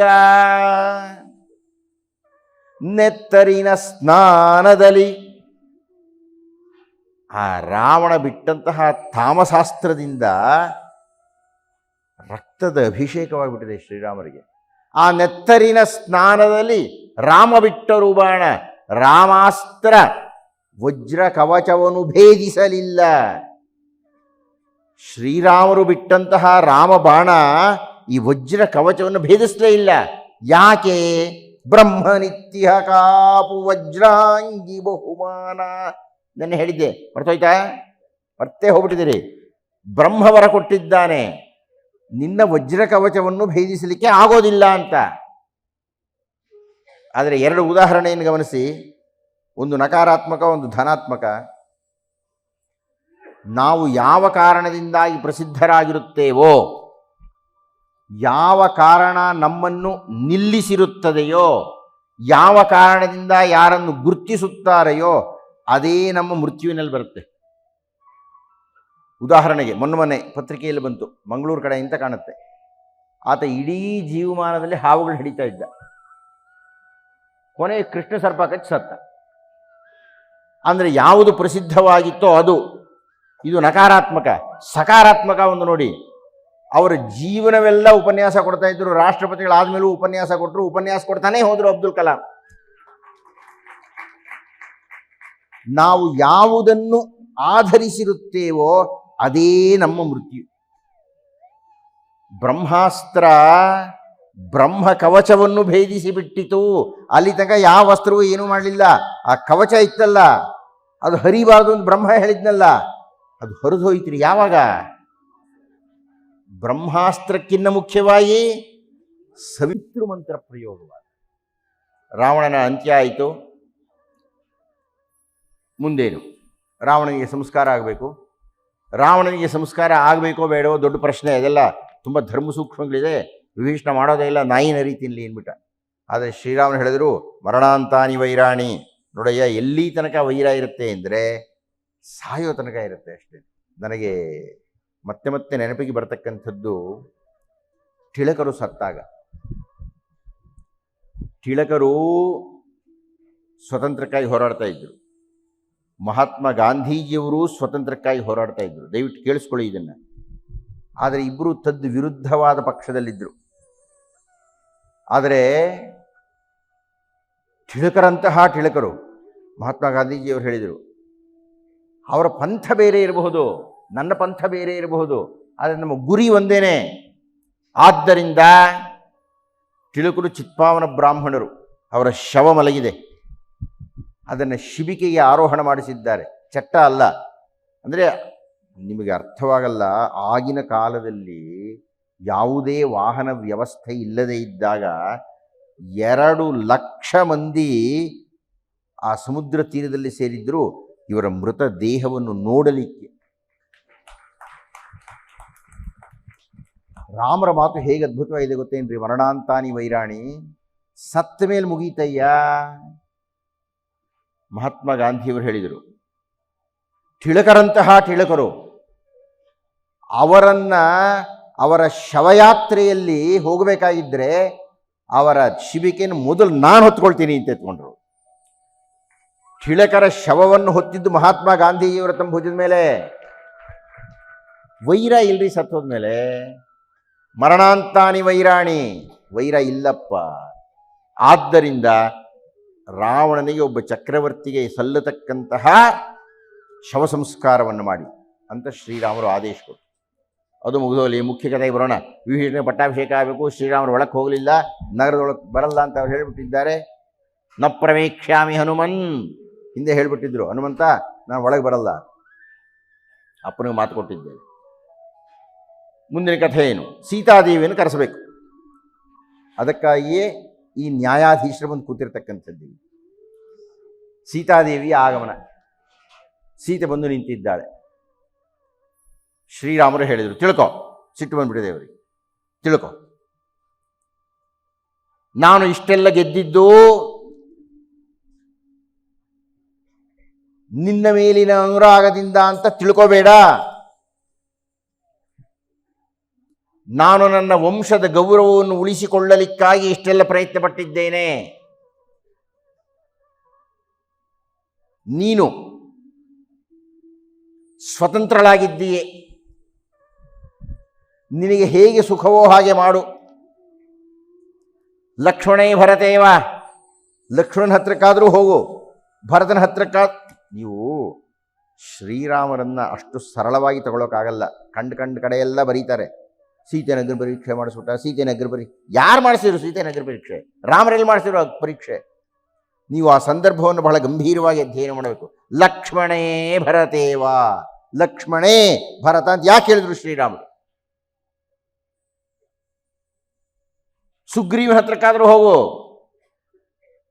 ಲಂಕೇಶ್ವರೋ ಭೀಷಣ, ವಿಷ್ಣುನ ಹತ್ರಕ್ಕಾದರೂ ಹೋಗು, ಎಲ್ಲಾದರೂ ಹೋಗು, ನೀನು ಸ್ವತಂತ್ರಳಾಗಿದ್ದೀಯೇ ಅಂತ ಹೇಳಿಬಿಟ್ರು. ಯಾಕೆ? ಎರಡು ಕಾರಣಗಳನ್ನು ಕೊಟ್ಟರು. ಬಹಳ ಗಂಭೀರವಾಗಿ ಅಧ್ಯಯನ ಮಾಡಬೇಕು ರಾಮಾಯಣವನ್ನು. ಶ್ರೀರಾಮರನ್ನು ಅಷ್ಟು ಸುಲಭವಾಗಿ ಟೀಕೆ ಮಾಡೋ ಹಾಗಿಲ್ಲ. ನೀವು ಈಗ ಮಾಡಿಬಿಟ್ರಲ್ಲ, ಏನೇನೋ ಬರೀತಾರೆ ಪತ್ರಿಕೆಗಳಲ್ಲಿ. ಎರಡು ಕಾರಣ ಕೊಟ್ಟು ಹೇಳಿದರು. ಏನಂತ? ಪ್ರಾಪ್ತ ಚಾರಿತ್ರ ಸಂದೇಹ. ನೇರವಾದ ಮಾತು, ನೇರವಾದ ಆರೋಪ. ಅವಳು ಪ್ರಾಣನೇ ತಗೋಬೇಕವಳು, ಅಂಥ ಮಾತೇ ಅದು. ಪ್ರಾಪ್ತ ಚಾರಿತ್ರ ಸಂದೇಹ. ತಾವು ಹೇಳಿದ್ರಿ ಅದನ್ನು ಮೀರಿ ಇರಬೇಕು ಅಂತ ಆತ ಬಯಸಿದ ರಾಜ. ನಿನ್ನ ಚರಿತ್ರೆಯ ಬಗ್ಗೆ ನನಗೆ ಸಂದೇಹ ಬಂದಿದೆ. ಯಾಕೆ ಗೊತ್ತಾ? ರಾವಣಾಂಕ ಪರಿಭ್ರಷ್ಟ. ರಾವಣನ ತೊಡೆಯಿಂದ ಜಾರಿ ಬಿದ್ದಿದ್ದೀಯೇ ನೀನು. ಇದಕ್ಕೆ ಗೂಢವಾದ ಅರ್ಥ ಬೇಕಾದಷ್ಟಿದೆ. ರಾವಣನ ತೊಡೆಯಿಂದ ಬಿದ್ದಿದ್ದೀಯೇ ಅಂತ ಹೇಳಿ. ರಾವಣ ಅಂಕ ಪರಿಭ್ರಷ್ಟ. ನಿನ್ನಂತಹ ಸುಂದರಿ ಇಷ್ಟು ಕಾಲ 10 ತಿಂಗಳು ಅವನು ಮುಂದೆ ಓಡಾಡ್ತಾ ಇದ್ರೆ ಸುಮ್ಮನೆ ಬಿಡ್ತಾನೆ ನಿನ್ನನ್ನು ನಾನು ಹೇಗೆ ನನ್ನ ವಂಶದ ಗೌರವಕ್ಕೆ ಚ್ಯುತಿಯನ್ನು ಉಂಟು ಮಾಡಿ ಅರಮನೆ ಕರ್ಕೊಂಡು ಹೋಗೋದಕ್ಕಾಗತ್ತೆ? ಆದ್ದರಿಂದ ನಾನು ನಿನ್ನನ್ನು ತ್ಯಜಿಸಿದ್ದೇನೆ. ಮುಗಿದೇ ಹೋಯ್ತ್ರಿ. ಇನ್ನೇನು ನೀವು ರಾಮರ ಪರವ ಮಾತಾಡೋ ಹಾಗೆ ಇಲ್ಲ ಅಂತ ತಕ್ಷಣ ಅನಿಸುತ್ತೆ ಎಲ್ರಿಗೂ. ಇದು ನ್ಯಾಯವಾ? ಸೀತೆ ತಪ್ಪಿದೆಯಾ ಅದ್ರಿಗೆ? ಏನು ಸೀತೆ ಇಷ್ಟ? ಅವಳೆಲ್ಲ ಹೇಳ್ಕೊಳ್ತಾಳೆ, ನಾನು ಅಬಲೆ, ನನಗೆ ಸಾಧ್ಯ ಇಲ್ಲ, ಅವನು ರಾವಣದ ಪೌರುಷ ಇತ್ತು. ಅದೇನು ರಾಮರಿಗೆ ಗೊತ್ತಿಲ್ವಾ? ಅಲ್ರಿ, ಹನುಮಂತ ಇದ್ದಾನೆ ಅಲ್ಲಿ, ಬಹಳ ಗಮನ ಇಟ್ಟು ನೋಡಬೇಕು. ಹನುಮಂತನಷ್ಟು ನ್ಯಾಯವಾದಿ ಇಡೀ ಶ್ರೀಮದ್ ರಾಮಾಯಣದಲ್ಲಿ ಯಾರೂ ಇಲ್ಲ. ನಿನ್ನೆ ಹೇಳಿಬಿಟ್ಟಿದ್ದೇನೆ, ಹನುಮಂತ ಶ್ರೀರಾಮರಿಗೆ ಅಣ್ಣ ಅನ್ನತಕ್ಕಂಥದ್ದು ಕಾರಣಗಳೆಲ್ಲ ಕೊಟ್ಟಿದ್ದೇನೆ ನಾನು. ಹನುಮಂತ ಸುಮ್ಮನೆ ಇದ್ದಾನೆ. ಶ್ರೀರಾಮರು ಹೇಳ್ತಾ ಇದ್ರೆ ವಿರೋಧಿಸದೆಯೇ. ಸುಗ್ರೀವ ಸುಮ್ಮನೆ ಇದ್ದಾನೆ, ವಿಭೀಷಣ ಸುಮ್ಮನೆ ಇದ್ದಾನೆ, ಲಕ್ಷ್ಮಣ ಸುಮ್ಮನೆ ಇದ್ದಾನೆ. ಹೇಗಿದ್ರು ಅವರೆಲ್ಲ ಸುಮ್ಮನೆ. ಕಿಂಚಿತ್ತು 100ರಲ್ಲಿ 1 ಅಂಶ ಶ್ರೀರಾಮರು ಮಾಡ್ತಾ ಇರತಕ್ಕಂಥದ್ದು ತಪ್ಪು ಅಂತ ಅನ್ನಿಸಿದ್ದರೆ ಹನುಮಂತ ವಿರೋಧಿಸ್ಬಿಡ್ತಾ ಇದ್ದ. ಶ್ರೀರಾಮನ ಹಿಂದೆ ವಿರೋಧಿಸಿದ್ದ ಆತ. ಅವರಿಗೆಲ್ಲ ಒಂದೇ ನಂಬಿಕೆ, ಶ್ರೀರಾಮರು ಹೀಗೆ ಹೇಳ್ತಾ ಇದ್ದಾರೆ ಅಂದರೆ ಅದು ನ್ಯಾಯ ಇರಬೇಕು ಅಂತ ಪರಮ ನಂಬಿಕೆ ಆತನಿಗೆ. ಯಾಕೆ ಹಾಗೆ ಹೇಳಿದರು? ಪ್ರಾಪ್ತ ಚಾರಿತ್ರ ಸಂದೇಹ ಅಂತ ಯಾಕೆ ಹೇಳಿದರು? ಎಷ್ಟು ಹೊತ್ತು ಮಾತಾಡಬೇಕು ಗೊತ್ತಾ? ಇದನ್ನು ನಾನು ನಿಮಗೆ ಅರ್ಥ ಮಾಡಿಸ್ಬೇಕಾಗಿದ್ದರೆ ತುಂಬ ವಿವರವಾಗಿ ಹೇಳಬೇಕು, ತುಂಬ ಸಂಕ್ಷಿಪ್ತವಾಗಿ ಹೇಳಬೇಕಾದ ಸಂದರ್ಭ ಇದು. ಶ್ರೀರಾಮರು ಅರಣ್ಯವಾಸದ ಸಂದರ್ಭದಲ್ಲಿ ಮಾಯಾಜಿಂಕೆ ಬಂದಾಗ ಒಂದು ಎಚ್ಚರಿಕೆಯನ್ನು ಕೊಟ್ಟು ಹೋಗಿದ್ದರು. ಲಕ್ಷ್ಮಣ ಮತ್ತು ಸೀತೆ ಇಬ್ಬರೂ ಅವತ್ತು ಹೇಳಿದ್ದೆ ನಿಮಗೆ ಇದು ನೆನಪಿಟ್ಟುಕೊಳ್ಳಿ ಅಂತ ಹೇಳಿದ್ದೆ ನಾನು ನಿಮಗೆ. ಮುಂದೆ ನಾನು ಮಾತಾಡ್ತೀನಿ ಕೊನೆಯ ದಿವಸ ಅಂತಂತ. ಅಪ್ರಮತ್ತಃ ಪರಿಗೃಹ್ಯ ಮೈಥಿಲೀಂ. ಲಕ್ಷ್ಮಣ, ಕ್ಷಣಕಾಲವೂ ಅತ್ತಿತ್ತ ಅಲುಗದಂತೆ ಮೈಥಿಲಿಯನ್ನು ನೀನು ಸಂಗ್ರಹಿಸಿರು. ಅವನು ಮಾರೀಚನ ಮಾಯೆ, ಅವನು ಮಾರೀಚ ಕೂಗುದ, ಅದೆಲ್ಲ ಸರಿ. ಈ ಸೀತೆ ಲಕ್ಷ್ಮಣನನ್ನು ಮಾತನಾಡ್ತಾ ಏನು ಹೇಳಿಲ್ಲು? ಸೌಮಿತ್ರೇ ಮಿತ್ರರೂಪೇಣ ರಾಮಸ್ತ್ವಂ ಅಸಿ ಶತ್ರುವತ್. ಹೇಳ್ಬೋದೇನ್ರಿ ಲಕ್ಷ್ಮಣನಿಗೆ ಈ ಮಾತು ಹೇಳ್ಬೋದೇನ್ರಿ? ಲಕ್ಷ್ಮಣ, ನೀನು ರಾಮರ ಶತ್ರು, ಅದಕ್ಕೆ ರಾಮರ ಜೊತೆಗೆ ನೀನು ಹೋಗ್ತಾ ಇಲ್ಲ. ಅಷ್ಟೇ ಅಲ್ಲ, ಯಾಕೆ ಹೋಗ್ತಿಲ್ಲ ಗೊತ್ತಾ? ಪ್ರತಿಚ್ಛನ್ನ, ನನ್ನ ಕಾರಣದಿಂದ ನೀನು ಹೋಗ್ತಾ ಇಲ್ಲ. ಬರಬಹುದಾ ಸೀತಾದೇವಿ ಬಾಯಿನಲ್ಲಿ ಮಾತುಗಳು? ನಿಮ್ಮ ಅಣ್ಣ ಹೋಗಲಿ, ನಿಮ್ಮ ಅಣ್ಣ ಹೋಗಿ ನಿಮ್ಮ ಅಣ್ಣನ ಗೈರು ಹಾಜರಿ ನನ್ನ ಮೇಲೆ ಬೀಳಬೇಕು ಅಂತ ಇದ್ದೆ, ಹೇಳ್ಬೋದೇನ್ರಿ? ಹೇಳ್ಬಾರ್ದಲ್ವೇನ್ರಿ ಸೀತೆ? ಲಕ್ಷ್ಮಣನಿಗೆ ಹೇಳ್ಬೋದೇ ಈ ಮಾತುಗಳನ್ನ ಸೀತಾದೇವಿ? ಅದು ಎಂಥ ಹೆಣ್ಣೆ ಆಗಿರಲಿ, ಉಚಾಯಿಸಿಬಿಟ್ಲು. ಮಾತು ತುಟಿಜಾರಿ ಬಂದುಬಿಡ್ತು. ಈ ಉತ್ತರ ಹೇಳಿ ಅಷ್ಟೇ ಅಲ್ಲ, ಸುದುಷ್ಟಸ್ತ್ವಂ ವನೇ ರಾಮಂ. ನನಗೆ ಇದೆಲ್ಲ ವಿವರಣೆ ಕೊಡಬೇಕು, ಗಡಿಯಾರ ಬಂದ ಮಾತು ಕೇಳ್ತಾ ಇಲ್ಲ. ನೀನು ದುಷ್ಟ ಇದ್ದೀಯ. ನೀನು ರಾಮರನ್ನು ಏಕಾಕಿಯಾಗಿ ಯಾಕೆ ಬಿಟ್ಟೆ ಗೊತ್ತಾ? ಪ್ರಯುಕ್ತೋ ಭರತೇನವ. ಭರತ ಹೇಳಿ ಕಳಿಸಿದ್ದಾನೆ ನಿನಗೆ. ಎಲ್ಲಿ ಹೇಳಿ ಕಳಿಸಿದ್ದಾನೆ? ಪಾಪ ಊರ್ನಾಗೆ ಇರಲಿಲ್ಲ. ಇವ್ರು ಬಂದಾಗ ಭರತ ಎಲ್ರಿ ಇದ್ದ? ತನ್ನ ಸಿದ್ಧತಿ ಸೌಮಿತ್ರೇ ತವವಾ ಭರತಸ್ಯವಾ. ನೀನು ನನ್ನ ಮೇಲೆ ಬಿದ್ದು ನನ್ನನ್ನು ಸಂಭೋಗ ಮಾಡುತ್ತೀಯೇ ಎನ್ನುವುದಾಗಲಿ ಅಸಹ್ಯ ಸೀತೆಬಾನಿಂದ ಬಂದಿದ್ದು, ಅಥವಾ ಭರತ ರಾಮರನ್ನು ಕೊಲ್ಲು ಅಂತ ನಿನ್ನನ್ನು ನಿಯುಕ್ತಿ ಮಾಡಿದ್ದಾನೆ ಅನ್ನುವುದಾಗಲಿ ನಡೆಯಲ್ಲ. ತನ್ನ ಸಿದ್ಧತಿ ಸೌಮಿತ್ರೇ ಹೀಗೆ ಹೇಳಿಲ್ಲ ಸೀತಾದೇವಿ. ಅದಕ್ಕೆ ಲಕ್ಷ್ಮಣಾವತಿ ಏನು ಹೇಳಿದ್ದ? ಶ್ರೋತಯೋರುಭಯೋರ್ ಮಧ್ಯೆ ತಪ್ತನಾರಾಚ ಸನ್ನಿಭಂ. ತಪ್ತ ತಪ್ತ ಸುಡುತ್ತಾ ಇದೆ ನಿನ್ನ ಮಾತು. ನನ್ನ ಕಿವಿಯೊಳಗೆ ಕಾದ ಸೀಸವನ್ನು ಹಾಕಿಬಿಟ್ಟಿದೀಯಮ್ಮ ನೀನು. ಇಂಥ ಮಾತಾಡಬಹುದಾ ನನಗೆ ಅಂತ ಹೇಳಿದ್ದ. ಏನು ರಾಮರು ಗೊತ್ತಿಲ್ವ ಇದೆಲ್ಲ?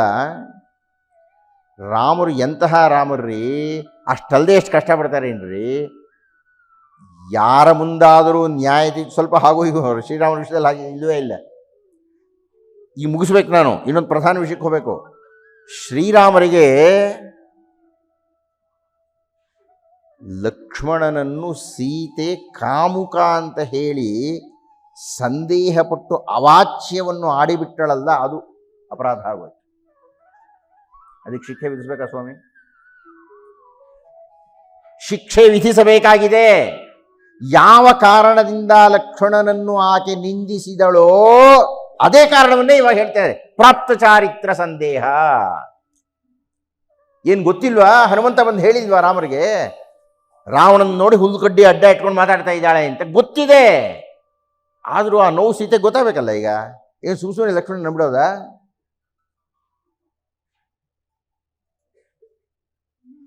ರಾವಣಾಂಕ ಪರಿಭ್ರಷ್ಟ ಹೇಳಿದ್ರಲ್ಲ ಶ್ರೀರಾಮರು.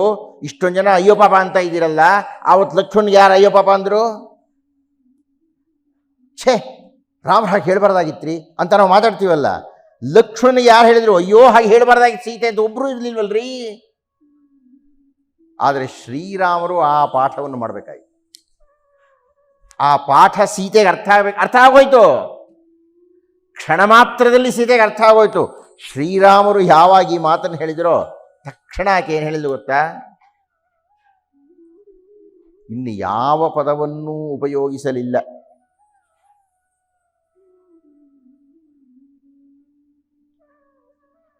ಆಕೆ ಹೇಳಿದ್ಲು ಸೌಮಿತ್ರಿ ಅಂತ ಕರೆದ್ಲು. ಸೌಮಿತ್ರಿ ಅಂತ ಕರೆದಿದ್ದಕ್ಕೆ ಲಕ್ಷ್ಮಣ ಅಂತ ಕರೀಲಿಲ್ಲ, ಸೌಮಿತ್ರಿ ಅಂತಲೇ ಕರೆದ್ಲು ಸೀತೆ. ಯಾಕೆ ಕರೆದ್ಲು? ವನವಾಸಕ್ಕೆ ಹೊರಟಾಗ ರಾಮಂ ದಶರಥಂ ವಿದ್ಧಿ ಮಾಂ ವಿದ್ಧಿ ಜನಕಾತ್ಮಜ. ವನವಾಸಕ್ಕೆ ಹೊರಟಾಗ ತಾಯಿಗೆ ನಮಸ್ಕಾರ ಮಾಡಿದಾಗ ಲಕ್ಷ್ಮಣನಿಗೆ ಆಕೆ ಹೇಳಿದ್ರು, ಸೀತೆ ಪಕ್ಕದಲ್ಲಿದ್ದಾಳೆ. ರಾಮಂ ದಶರಥಂ ವಿದ್ಧಿ, ತಿಳ್ಕೋ, ರಾಮರನ್ನ ದಶರಥ ಅಂತ ತಿಳ್ಕೋ. ಮಾಂ ವಿದ್ಧಿ ಜನಕಾತ್ಮಜ, ನನ್ನನ್ನು ಜನಕಾತ್ಮಜೆ ಸೀತೆ ಅಂತ ತಿಳ್ಕೊ. ಅಂದರೆ ನನ್ನನ್ನು ಸೌಮಿತ್ರಿ ಅಂತ ಸುಮಿತ್ರೆ ಅಂತ ತಿಳ್ಕೊ.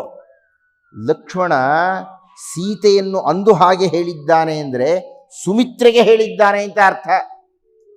ಹೇಳಬಹುದೇ ಆತ? ಅದಕ್ಕಾಗಿ ಈಕೆ ಹೇಳ್ತಾ ಇದ್ದಾಳೆ, ಚಿತಾಮ್ಮೇ ಕುರು ಸೌಮಿತ್ರೀ ವ್ಯಸನಸ್ಯ ಅಸ್ಯ ಭೇಷಜಂ. ಸೌಮಿತ್ರಿ, ನಿನಗೆ ನಾನವತ್ತು ಆಡಬಾರದ ಮಾತನ್ನು ಆಡಿದ್ದೇನೆ, ಆದ್ದರಿಂದ ಚಿತೆಯನ್ನು ಮಾಡು. ಶ್ರೋತಯೋರುಭಯೋರ್ಮಧ್ಯೆ, ಈ ಎರಡು ಕಿವಿಗಳ ಮಧ್ಯದಲ್ಲಿ ಆ ಕುದೀತಾ ಇರತಕ್ಕಂಥ ಸಹ ಹಾಕ್ಬಿಟ್ಟಲ್ಲಮ್ಮ, ತಾಪ ಆಗೋಯ್ತಲ್ಲ, ಆ ತಾಪವನ್ನು ನಾನು ಅನುಭವಿಸ್ತೀನಿ, ಚಿತೆಯನ್ನು ಮಾಡು. ಇದು ಶ್ರೀರಾಮರು ಕೊಟ್ಟಂತಹ ನ್ಯಾಯ ತೀರ್ಪು. ಸೀತೆಗೆ ಅರ್ಥ ಆಯಿತು, ಲಕ್ಷ್ಮಣನಿಗೆ ಅರ್ಥ ಆಯಿತು, ರಾಮರಿಗೆ ಅರ್ಥ ಆಯಿತು. ಆಕೆ ಅಗ್ನಿಪ್ರವೇಶವನ್ನು ಮಾಡಿದ್ರು. ಅಪ್ಪ ರಾಮರು ನೊಂದ್ಕೊಂಡ್ರಂತೆ, ಅಗ್ನಿಪ್ರವೇಶ ಗೊತ್ತವರಿಗೆ ಎದ್ದು ಬರ್ತಾಳೆ ಅಂತ.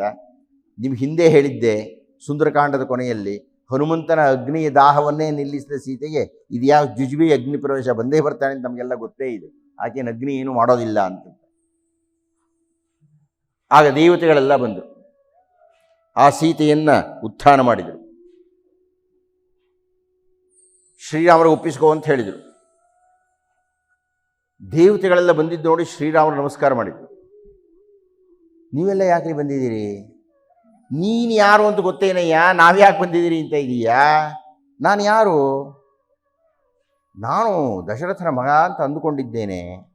ಅಲ್ಲ, ನೀನು ಬರೀ ದಶರಥನ ಮಗನಲ್ಲ, ನೀನೇ ನಾರಾಯಣನು, ದೇವೇಶನೇ ನೀನು, ನೀ ಸುದರ್ಶನಧಾರಿಯ ಪರಾಜಿತ, ಏಕಶೃಂಗನು ನೀನು, ನೀನೇ ಯಜ್ಞವರಾಹ ಹಿಂದು ಹಿಂದಿನ ಯಜ್ಞ ರಕ್ಷಕನು ನೀನೇ ಪರಬ್ರಹ್ಮ ಆದ್ಯಂತರಹಿತ ನೀ,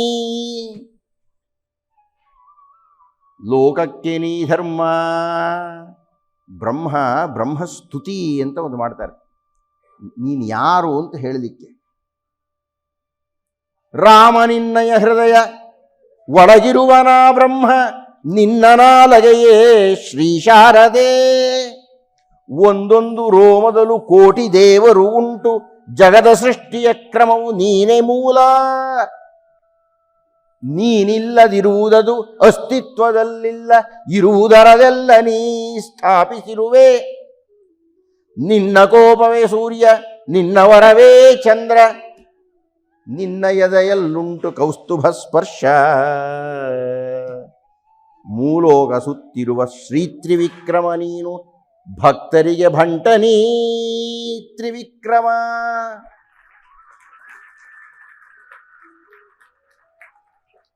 ನೀನೇ ಮಹಾವಿಷ್ಣು ಶ್ರೀಲಕ್ಷ್ಮಿಯೇ ಸೀತೆ, ಧರೆಗಿಳಿದೆ ನೀ ನಮ್ಮ ಮೊರೆಯ ಕೇಳಿ, ದಶರಥನ ಮಗನಾಗಿ ಮಾನವೋತ್ತಮನಾಗಿ, ಧರ್ಮದಾರ್ಯ ನಮಗೆ ನೀ ತೋರಿದೆ.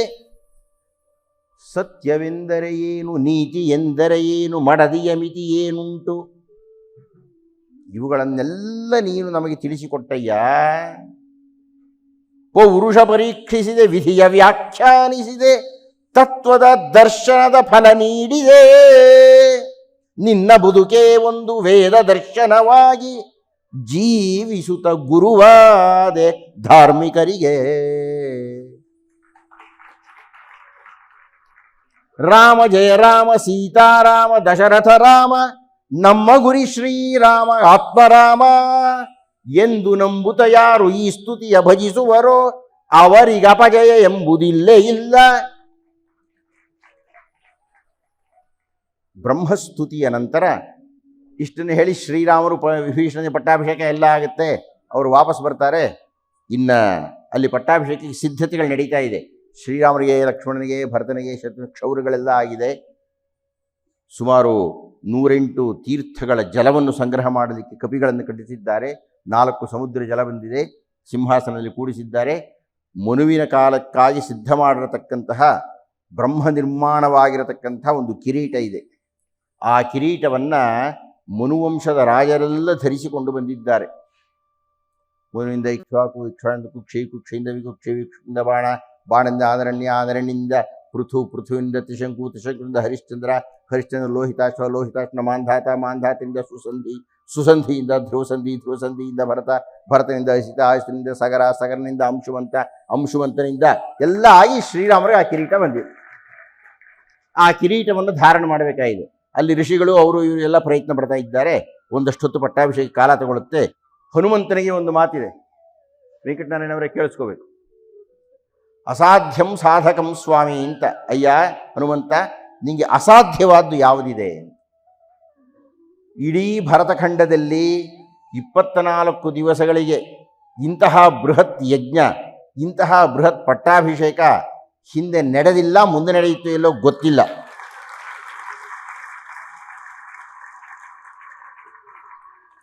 ಅಂತಹ ಅಸಾಧ್ಯವನ್ನು ಸಾಧ್ಯ ಮಾಡಿರತಕ್ಕಂತಹ ಸೂತ್ರಧಾರರಾಗಿರತಕ್ಕಂಥ ಸನ್ಮಾನ್ಯ ವೆಂಕಟನಾರಾಯಣವರೇ, ದಯವಿಟ್ಟು ಆಗಮಿಸಿ, ನಾವೆಂದು ಪುಟ್ಟ ಕಾಣಿಕೆಯನ್ನು ಕೊಡ್ತೀವಿ, ಸ್ವೀಕರಿಸಿ.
ಸ್ವರ್ಣ ಸಿಂಹಾಸನದಲ್ಲಿ ಶ್ರೀರಾಮರನ್ನು ಕುಳಿಸಿದ್ದಾರೆ. ಸುಮಾರು 108 ತೀರ್ಥಗಳಿಂದ ತೀರ್ಥ ಬಂದಿದೆ. ಅಭಿಷಿಚ್ಯತೆ ಎಂದರೆ ಸಿಂಪಡಿಸುವುದು ಅಂತ. ಸಮುದ್ರ ಜಲದಲ್ಲಿ ಅವರಿಗೆ ಅಭಿಷೇಕವನ್ನು ಮಾಡಿದ್ದಾರೆ. ಲಕ್ಷ್ಮಣ, ಭರತ, ಶತ್ರುಘ್ನರೆಲ್ಲ ಚಾಮರವನ್ನು, ಛತ್ರವನ್ನು ಹಿಡಿದಿದ್ದಾರೆ. ಆಗ ಶ್ರೀರಾಮರು ಒಬ್ಬೊಬ್ಬರನ್ನೇ ಕರೆದು ಒಂದೊಂದು ಬಹುಮಾನ ಕೊಟ್ಟಿದ್ದಾರೆ. ಸುಗ್ರೀವ ನೀನು ತಗೊಳ್ಳಯ್ಯ, ನೀಲ ನೀನು ಬಂದು ಭುಜಕೀರ್ತಿ ತಗೊಳ್ಳಯ್ಯ, ನೀನು ಇನ್ನೊಂದು ತಗೊಳ್ಳಯ್ಯ ಅಂತ. ನಮಗೆ ಓದುಗರಿಗೆ ಅನ್ನಿಸುತ್ತೆ, ಏನು ಎಲ್ಲರಿಗೂ ಬಹುಮಾನ ಕೊಡ್ತಾ ಇದ್ದಾರಲ್ಲ, ಹನುಮಂತನಿಗೆ ಯಾವುದು ಬಹುಮಾನ ಕೊಡಲಿಲ್ವೇ ಅಂತ. ಆ ಹನುಮಂತನಿಗೂ ಒಂದು ಬಹುಮಾನ ಸಿಕ್ಕಿತು. ಪಟ್ಟಾಭಿಷೇಕ ಮುಕ್ತಾಯವೂ ಆಯಿತು. ಶ್ರೀಮದ್ ರಾಮಾಯಣದ ಕೊನೆಯ ಶ್ಲೋಕದ ಹತ್ತಿರಕ್ಕೂ ನಾವು ಬಂದೆವು. ರಾಮೋ ರಾಮೋ ರಾಮ ಇತಿ ಬ್ರುವಾಣಾಂ ಅಭವನ್ ಕಥಾ. ರಾಮ ರಾಮ ರಾಮ 3 ಶಬ್ದಗಳನ್ನು ಅಗಸ್ತ್ಯ ಮಹರ್ಷಿಗಳು ಮುಂದೆ ಉಪದೇಶ ಮಾಡ್ತಾರೆ. ರಾಮ ತಾರಕ ಮಂತ್ರ ಅಂತ ಅದನ್ನು ಕರೀತಾರೆ. ರಾಮ ತಾರಕ ಮಂತ್ರ ಅಂದರೆ ಹಿಂದೆ ಮುಂದೆ ಏನೂ ಸೇರಿಸಬೇಕಾ ಇಲ್ಲ, ಶ್ರೀ ಅದೆಲ್ಲ ಇಲ್ಲ, ಷಡಕ್ಷರ ಮಂತ್ರ ಅಂತ ಅದು. ಈ 3 ಪದಗಳನ್ನು ನೀವು ಹೇಳಿಬಿಟ್ಟರೆ ಸುಮ್ಮನೆ ರಾಮ ರಾಮ ಅಂತ ಹೇಳಿಬಿಡೋದಲ್ಲ, ಶ್ರದ್ಧೆಯಿಂದ ದಿವಸದಲ್ಲಿ 108 ಬಾರಿ ಹೇಳಬೇಕು ನೀವು. ಹಾಗೆ ನೀವು ಅದು ಷಡಕ್ಷರ ಮಂತ್ರ. ಇದನ್ನು ಹೇಳಿದರೆ ನಿಮಗೆ ಯಾವುದೇ ಭಯ ಇರಲ್ರಿ, ನಿಮ್ಮ ಸಮಸ್ಯೆಗಳು ಪರಿಹಾರ ಆಗುತ್ತೆ ರೀ, ನಿಮ್ಮ ಊರ್ಧ್ವಗಮನಕ್ಕೆ ಯಾರು ಅಡ್ಡಿ ಆಗಲ್ರಿ, ನಿಮ್ಮ ಶತ್ರುಗಳು ನಿರ್ನಾಮ ಆಗ್ತಾರ್ರಿ. ನಿಮ್ಮ ವಾಕ್ಪಟುತ್ವ ಜಾಸ್ತಿ ಆಗುತ್ತೆ, ಹಣ ಸಂಗ್ರಹ ಜಾಸ್ತಿ ಆಗುತ್ತೆ, ಭೂಮಿಪತಿತ್ವ ಸಿಗುತ್ತೆ, ಪುಣ್ಯತ್ವ ಜಾಸ್ತಿ ಆಗುತ್ತೆ. ಇದು ರಾಮಾಯಣದ ಫಲ ಅಂತ ಹೇಳ್ತಾ ಹನುಮಂತನಿಗೆ ಮಾಡಿದಂತಹ ಗೌರವ ಮತ್ತು ಹನುಮಂತನ ಕಲಿಯುಗದಲ್ಲಿಯೂ ಹನುಮಂತನ ಪ್ರಭಾವವನ್ನು